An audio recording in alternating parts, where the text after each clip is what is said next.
You ever see a headline about the economy and just feel like it's written in a totally different language? Well, today we're going to learn how to decode it. We are talking about macroeconomics, the field that helps us all understand the big picture. You know, things like inflation, unemployment, and why the news that hits your wallet isn't always what it seems. So let's start with a real-world puzzle. Imagine this. It's Friday morning and the government drops a fantastic jobs report. I mean, way more jobs created than anyone saw coming. Awesome news for workers, right? For sure. But then you look at the stock market, and within minutes, it's taking a nosedive. What is going on? It makes absolutely no sense. Or does it? The answer isn't hiding in some single company's profit report or one person's paycheck. Nope. To crack this, we have to zoom way out and look at the whole economic system. We've got to start thinking like a macroeconomist. To really get where macroeconomics comes from, we first have to understand the ideas that came before it. See, for a long time, economists had a completely different way of looking at how the world worked. This was what's known as the classical tradition. You know, thinkers like Adam Smith, who basically argued that if you just leave free markets alone, they'll sort themselves out. Any bumps in the road would fix themselves. The core idea was supply creates its own demand, meaning if you make something, someone will eventually buy it, and anyone who wants a job will find one. The government just needed to stay out of the way. Well, that hands-off approach was about to face the ultimate test. The Great Depression of the 1930s wasn't just a bump in the road, it was a total, catastrophic collapse that just shattered that classical view. The economy clearly wasn't fixing itself, it was completely stuck in a death spiral. And the scale of this thing was it was mind-boggling. In the United States, unemployment went from just 3% in 1929 to a staggering 25% by 1933. Think about that. 1 out of every 4 people who wanted to work couldn't find a job. And it wasn't just jobs. The country's entire economic output, that's everything made and sold, it fell by about a third. A third. Factories were sitting empty, people stopped buying things. The old rule book was useless, and economists desperately needed a new way of thinking. So, the absolute crisis of the Great Depression ended up sparking a revolution in economic thought, and it was led by one man who basically said, hey, maybe we're looking at this whole problem the wrong way. That man was John Maynard Keynes. And in his game-changing 1936 book, he argued that in a crisis like the Depression, you can't just focus on what individual people or single companies are doing. No, you have to look at the aggregate behavior of the entire system. And with that one idea, the modern field of macroeconomics was born. So here's the big difference. Think of it like this.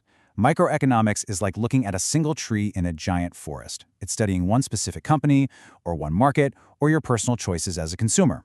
Macroeconomics is about seeing the entire forest. It's asking the big questions about economy-wide things like inflation, unemployment, and why some nations grow while others don't. And here's a perfect example of why that big picture view is so critical. For you as an individual, saving more money is smart, right? It's responsible. That's a microeconomic truth. But what happens if everyone starts saving more money at the exact same time, especially when the economy is already weak? Well, total spending just tanks. Businesses watch their sales dry up, so they have to lay off workers. And in the end, everybody is worse off. What's perfectly logical for one person can be an absolute disaster for the whole group. That's the paradox of thrift. Okay, so if we're going to analyze the health of the entire economy, we're going to need some tools, right? We need a dashboard with some key gauges, kind of like a pilot in a cockpit or a doctor checking your vital signs. First up is the big one, gross domestic product, or what you always hear called GDP. Just think of it as the broadest possible measure of a country's economic pulse. It's the grand total of everything, every car, every coffee, every haircut, produced inside a country's borders in a year. So whenever you hear that the economy is growing, what they're almost always talking about is the growth of GDP. Next up is inflation. This one measures how fast the prices for everything are going up. And let's be real, you probably felt this one personally. High inflation just means the cash in your pocket buys less today than it did yesterday. It's why central banks are totally obsessed with keeping this number stable. And finally, we have the unemployment rate. As we saw with the Great Depression, this is a huge deal. It's a really important signal of people's well-being and how the economy is performing. It tells us exactly what percentage of folks who want to work just can't find a job. So, we have our dashboard, we've got our key indicators, but who's actually looking at these numbers? Who's trying to fly the plane and steer the economy? Macroeconomics breaks the economy down into 4 big groups.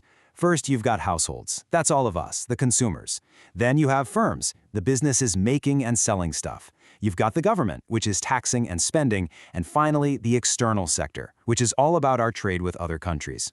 All these parts are constantly interacting and shaping the economy. Now, the two main pilots trying to manage this whole system are the government and the central bank. The government uses what's called fiscal policy. Think of things like tax cuts to get people to spend more, or big infrastructure projects to create jobs. The central bank, on the other hand, uses monetary policy. Their biggest tool is changing interest rates, either to cool down an overheating economy or to give a boost to a sluggish one, always trying to keep inflation and unemployment in check. All right, we now have our basic macroeconomic toolkit. So let's go back and finally solve that puzzle from the beginning. Why on earth would a great jobs report make the stock market crash? Okay, let's walk through this step by step. 1. That amazing jobs report comes out. 2. Wall Street investors see this, and they don't just think, hooray, jobs, they think macro.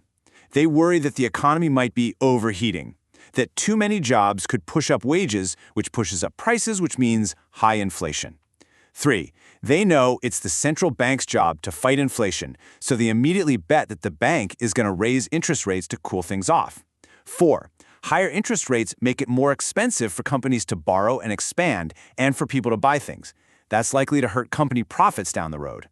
So, step 5, the stock market, which is always trying to predict the future, sells off today because it's anticipating those lower profits tomorrow.